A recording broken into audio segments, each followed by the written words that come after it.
Hello and good afternoon or good morning, depending on where you're joining us from. It's 3 p.m. here in the UK and 10 a.m. Eastern Time, and you're all most welcome to join us here at 0 Days Live.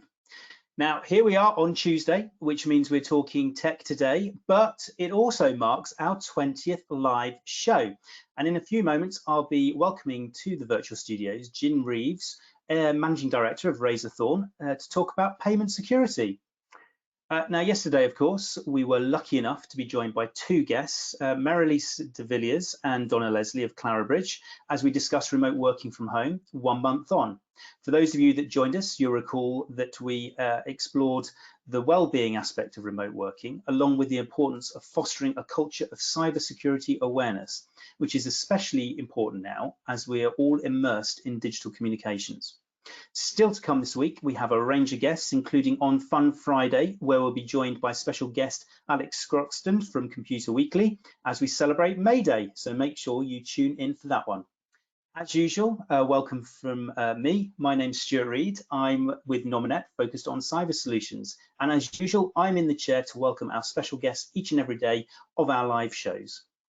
Just a quick reminder about Nominet. We are primarily known for being responsible for managing the .uk domain, which we've been doing successfully now for 23 years and have something in the order of about 15 million domains under management. Building on this strong heritage of understanding the importance of domain names for network connectivity, we also provide cybersecurity solutions to protect both government and enterprise networks worldwide from cyber attacks, including providing service to the UK government's National Cybersecurity Centre. Ensuring people are able to be connected, included and secure is at the heart of what we do at Nominet. And that is especially important right now, perhaps more now than ever.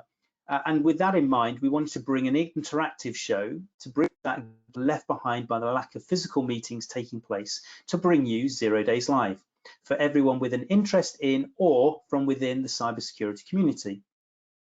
Now, I'm joined both front of house and behind the scenes with a highly capable team, making sure that everything runs just the way it should, or getting it back on track just in case it doesn't. And speaking of tracks, again, you'll be familiar for those of you that joined earlier this week.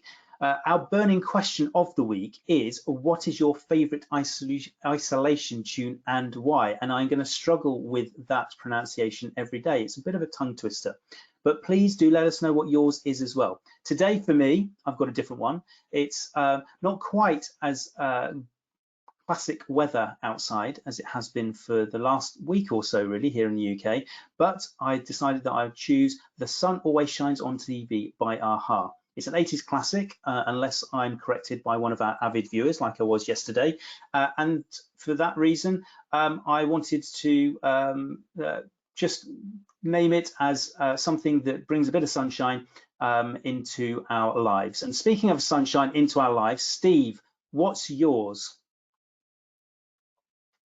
Hi Stuart, so today my isolation track is Don't Let the Sun Go Down on Me by George Michael and Elton John, carrying on the George Michael theme from yesterday and from Friday, but also just kind of a reminder that actually isolation wasn't so bad when the weather was good, the sun was out.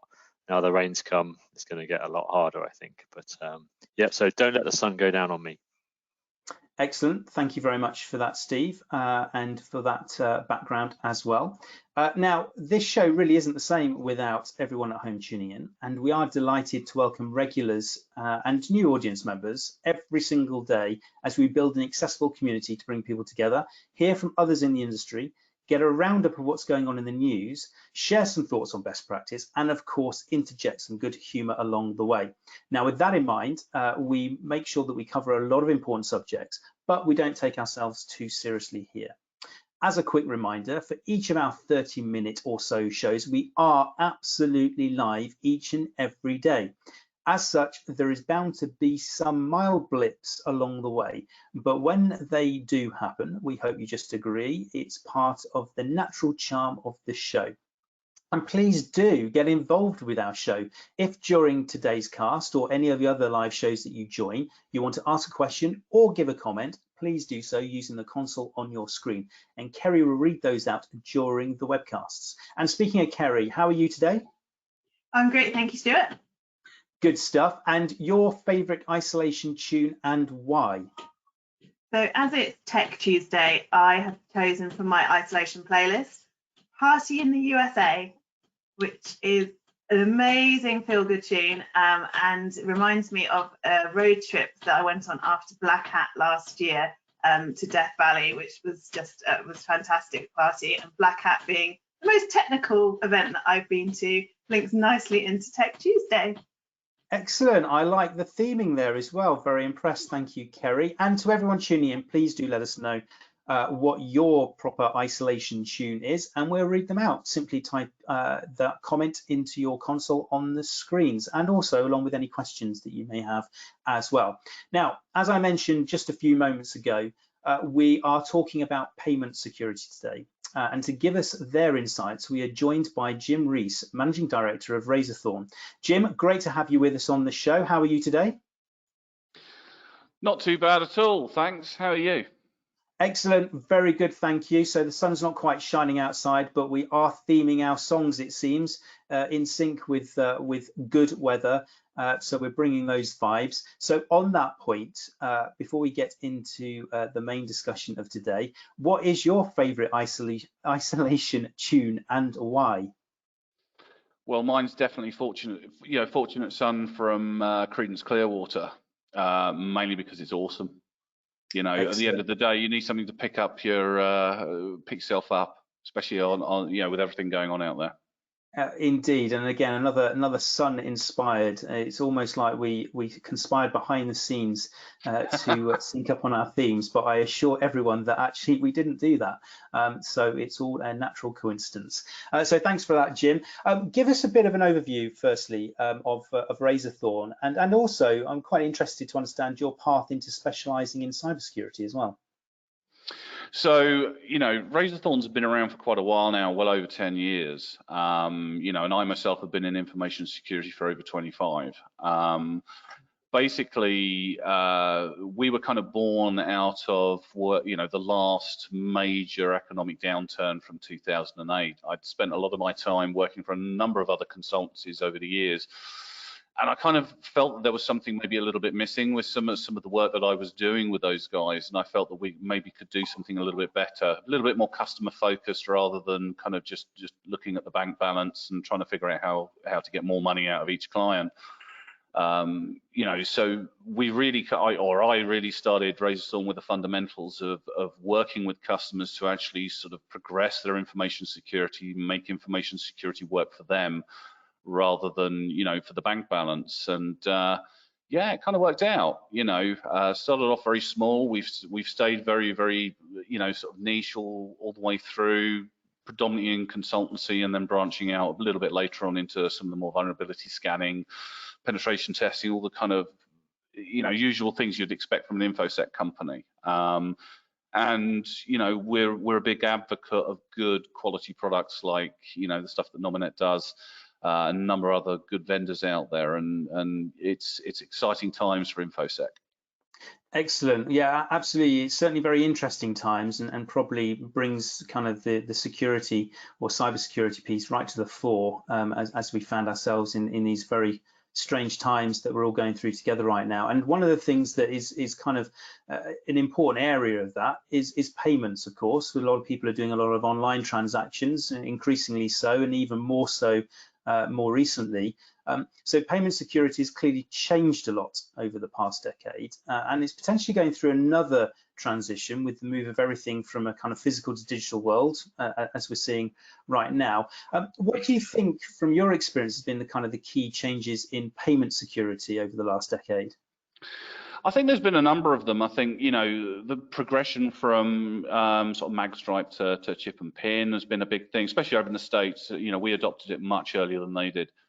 E-commerce has been dramatically growing over the years since it first started coming out, and it's hard to find an organization these days that isn't online in some form or another, or isn't taking some kind of payment online. And you can take payments pretty much anywhere nowadays, with the right kit and a decent sort of mobile connection. You can take payments in the fields, you can take payments pretty much anywhere. And You know, all of a sudden, you know, you can then start taking pay, you know, sort of tapping your card, tapping your phone. You know, now you can store your card details on phone and pay by phone, pay by your watch. And I think those are only going to get more and more involved when we start including things like cryptocurrency, which, you know, is rather rapidly jumping into the scene, especially with everything going on and people seeing sort of fiat currencies starting to devalue somewhat. I think it's the way forward. You know, we're not going to have physical cash soon. People keep saying that we're not. I honestly do believe that. And it's interesting because you mention a number of different ways that people can digitally pay now, and the forms of payment seem to be spreading or growing quite rapidly. Linking that back to organizations being able to accept those kind of digital transactions, I mean, what do you think the challenges are going to be for those businesses who didn't sell online previously, but as we've mentioned before, you know, we're in a strange situation now where a lot of organizations are having to transition and adapt. Do you think there's going to be some real challenges for those organizations that are now kind of transitioning due to the current COVID crisis? Absolutely. I mean, you know, they're evolving on the payment side of things because they have to, you know, and because they have to do it very, very quickly. You know, a lot of the companies who adopted it, you know, much earlier on have already been through a lot of the pain, the aggravation, you know, getting their e-commerce platforms right and all the rest of it. And I think, you know, there's a lot of very varied organizations now who are starting to look at payments. I mean, you know, even local pubs now are starting to try and take online payments for delivery of their stock to people's houses. And e-commerce is a tough one at the best of times to get right, and if you do get it wrong, the penalties for getting it wrong can be quite extreme. Let's face it. Yeah, and I think that you're talking about the kind of the level of complexities or the level of choices that there are out there for businesses in terms of accepting those online payments. And you touched on something that I think is really quite important there as well, which is around the compliance aspect. Just noticed right on cue, as normal, we have Steve popping up onto screen. That can only mean one thing, and we can see it there. He is raising his virtual hand, which means that he's got an important question to ask. Yeah, it was on the compliance theme actually. Razorthorn are a specialist in PCI compliance. I wondered if you could just give us an overview of what PCI is and what it entails. Of course. So PCI compliance, it's been around for a number of years. I mean, the first iteration of it came out in 2004, and it was around about the time that e-commerce really started to get quite big. You know, we still hadn't quite got some of the main players that we do today on board, but you know, taking payments for services and you know, especially devices, books, that kind of thing was really starting to get big. But security wasn't really anywhere close to being there yet. So there was, you know, the payment card industry, sort of people, Visa, MasterCard, American Express, and all the rest of it were starting to experience quite a significant amount of fraud occurring with card information for those online payments. And you know, so they kind of decided to really get together and work on the problem because they did foresee it becoming a real serious issue down the line with some really significant amounts of money being lost due to fraud. So they got together and created PCI DSS, released it in sort of December 2004.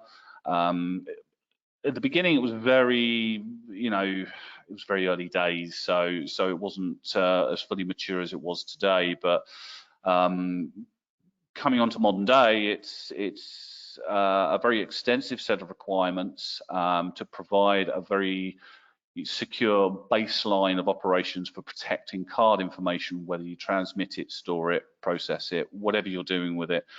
PCI DSS does come into it, and it's regulated by those brands as well. So it's not a question of wouldn't it be nice to be secure. It's a question of no, you know, when you sign up for your merchant IDs, you are signing up to become compliant with PCI. And what would you say are the hardest elements of compliance to the legislation? I mean, we've done this for a lot of different people. I've been doing this for many years, and I would honestly say the initial phase of PCI DSS is probably the hardest bit, and that's to do with scoping. You know, PCI is very heavy on technological requirements. There are a number of other requirements in there about security governance, physical security, and a few other things as well. But you know, it's very technologically heavy. And there's a concept called scoping, and it can be quite complicated to explain really what scoping is, but basically if a system or service transmits, processes, or stores cardholder information, then it's in scope for the PCI DSS requirements.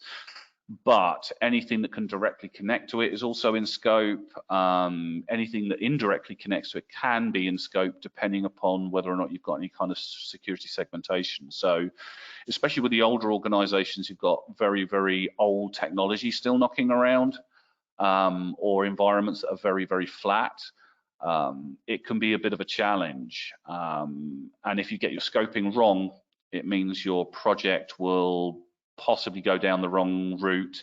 So when you do get the QSA, such as myself, to come in and do the audit for you, you may suddenly find that you've either put security where you didn't need it, or more likely you haven't put enough security in the areas that you need to put them in. You know, it's the most complex part of it. Once you've got that down, the rest of it's actually relatively simple.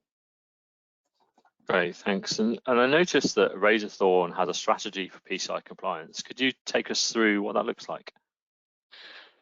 Yeah, I mean, our strategy is you know, the thing about PCI compliance is it's an ongoing thing. It's not the kind of thing you can just kind of do, oh great, that's done, now let's forget about it and just move on. You know, it's very much a you have to maintain it over the period of the year, and you have to get audited every year. So when we created our strategy, it was very much around gearing up to build it into the business culture of the organization, where security really should be anyway.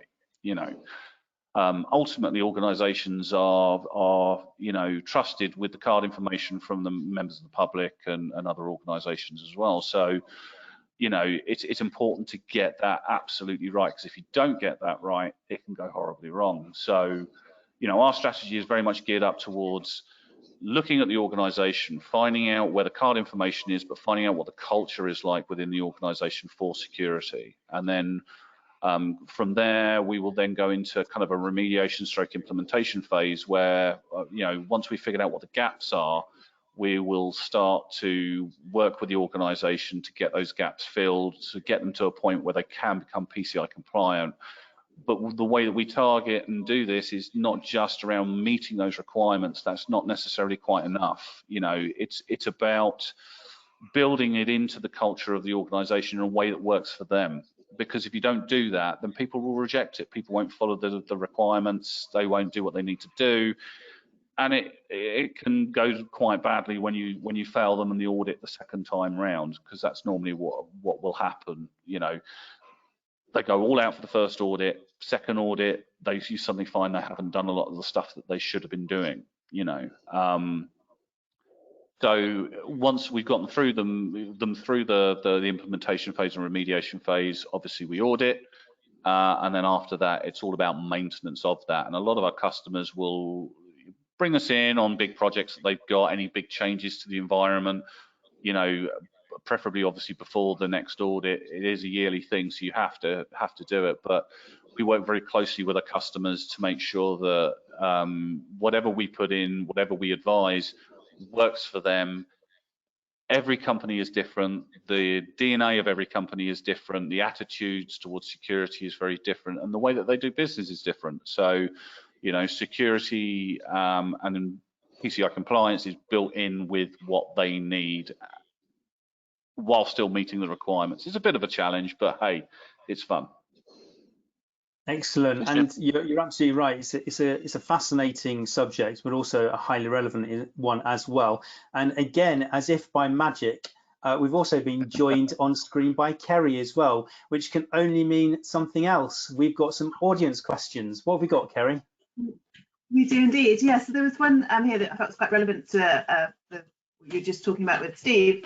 Do you think that there will be issues of organisations not complying due to the rapid move to get online? And that's from Justin.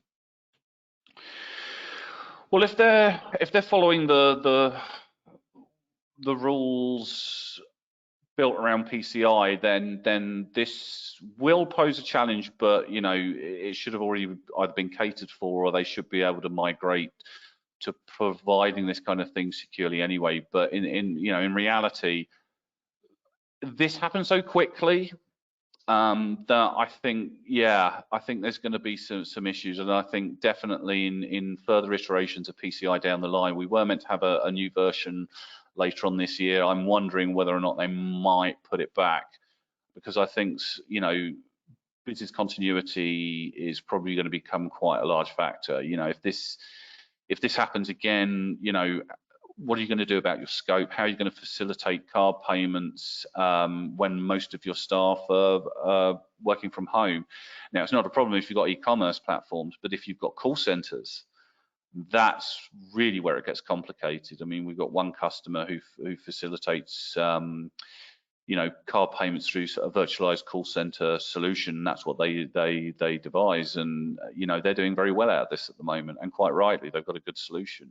But there are a hell of a lot of organizations who are still, you know, bums on seats in long lines of people, and now with social isolation the way it is, you can't do that anymore. So how are these guys going to facilitate? So yeah, there's going to be a rapid evolution, not only to the standard, I'm guessing, but also to the way people work and the way people view security, because, you know, now it's become a hell of a lot more distributed than it used to be. Well, thank you. And then if you're a small business looking to embrace online payments, is there somewhere that you would recommend that they go for advice? And that's from Martin. There's a number of good places to go to get advice. You know, PCI Guru, he's an American guy, American QSA, who blogs quite a bit. A lot of that's more focused towards the larger company stuff, but he does talk about small business problems and does discuss that within his blog as well. I think one of the pieces of advice I can give to a lot of smaller organizations who are investigating PCI at the moment is be careful online. There's a lot of people who put a lot of different opinions out on what they think the standard is. I think probably the best thing for you to do is to go to the PCI website, the official PCI website, and download the SAQ that you need to do, and really look at it and really understand the intent behind what those requirements are. I think a lot of people looking at PCI for the first time get mired down in the exact wording of the standard. Whereas, you know, quite often, you know, when you're trained as a QSA, one of the things they really sort of bang into you is look at the intent behind the requirement. There's a million ways to meet the requirements. There really is. I've seen some fantastic ways to do it, and I've seen some very not so fantastic ways of doing it. But you know, as long as you're meeting the intent behind the requirement, then you should be pretty much there with meeting the you know, the standard as it needs to be met. But be careful of online forums. You know, I've seen a lot of misinformation. You know, I've written a lot of articles in the past about PCI compliance. You know, a bit of a plug for myself there. Please feel free to go back there or get in contact. I'm always happy to help. If you're a small company and you need a bit of a hand, you know, I'm not going to penalise you for that. Just ask your question and I'll answer it. We've got a question in from Alan saying, what advice do you advise SMEs to do beyond PCI DSS, as it doesn't cover all angles?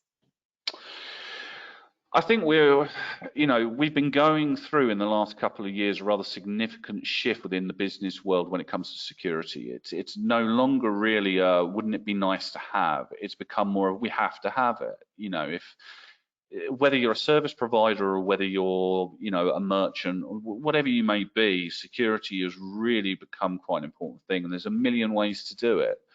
You know, security doesn't have to be expensive, it just has to be effective. And all it takes is some good thought into what is your business? What does it do? What are your significant assets within the business? What are your revenue streams? You know, how can you secure the data that you hold on your staff as well as your customers? You know, what are the key factors there? Once you've established your baseline with what you feel that you need to secure, then, you know, go out and look at products, go out and look at policies and procedures. You know, security isn't just about technology. It is also about, you know, sort of maintaining that baseline standard, understanding the intent behind the policies and the procedures, and following that, and creating a secure culture within the organization. It doesn't matter if you're, you know, 10,000 people in a company or whether you're 5 people in a company, you know. Understand what phishing is and how to spot it. Understand, you know, malware and how to stop it. You know, some of it is just getting a simple piece of technology. You know, some of it is a bit of thought. And don't be frightened to ask for help. You know, again, there's a lot of people out there that you can reach out to who are more than happy to help you out. I'm one of them. If you've got a simple question, you need, you know, how do I look after my endpoint?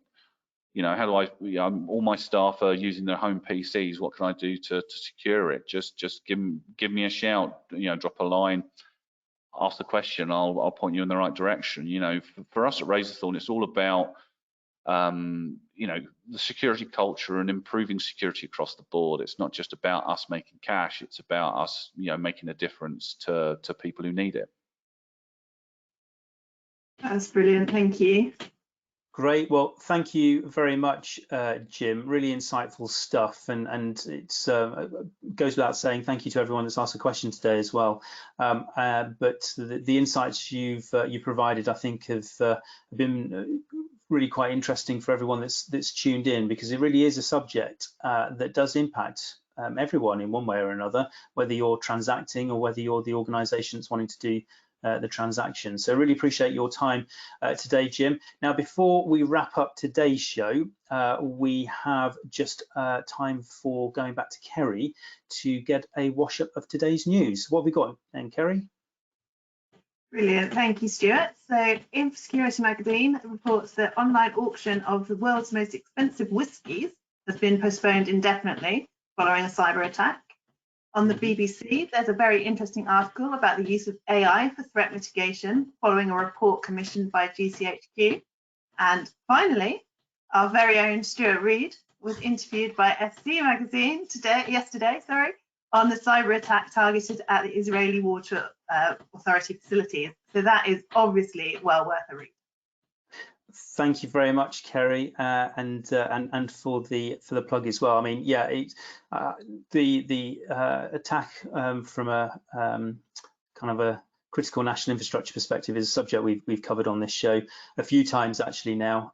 So, you know, seeing yet another live example shows how real it can be. Yeah, it's again something that kind of brings it all back home to us. I do notice that Steve's popped up again, which can only mean one thing. You've got something very insightful to impart as our closing thought today, Steve. Yeah, I was just interested in the article on artificial intelligence, and there's a lot of talk around artificial intelligence and the need to have that because adversaries are using artificial intelligence. But I think it's also worth remembering that the majority of attacks that we see are because organizations haven't implemented even the basic security and aren't even kind of monitoring their network or patching, or, you know, put some of those most basic things in place. So whilst we need to have an eye on AI and make sure we're using that constructively, which, you know, we currently do within our services, you know, we also do have to kind of remember just to do the basics as well as some of the really cool artificial intelligence elements as well. Yeah, I think that's a good reminder that getting the basics and the foundations right is absolutely imperative, and it kind of touches on some of the things that Jim was saying earlier. But you're absolutely right. AI is something that is we're seeing more and more hitting the headlines, and it's seemingly being used by both the bad guys to launch cyber attacks, but absolutely it's also being used to defend against some of that stuff as well. And as you point out, we're doing a lot of work in our own research and development teams to understanding how to best use AI from a defensive perspective. And that's something actually we're currently working closely with one of our key customers. So yeah, good point, well made, Steve. Thank you for that. That really is it though for today. A very special thanks to today's guest, Jim Rees from Razorthorn, to everyone here front of house and behind the scenes at 0 Days Live, and of course to all of you for tuning in. Just a quick heads up, tomorrow we'll be joined by Becky Pinkard, who is Chief Information Security Officer at Aldermar Bank, so please do join us then. Until then, have a good rest of the day and see you again. Thanks, bye-bye.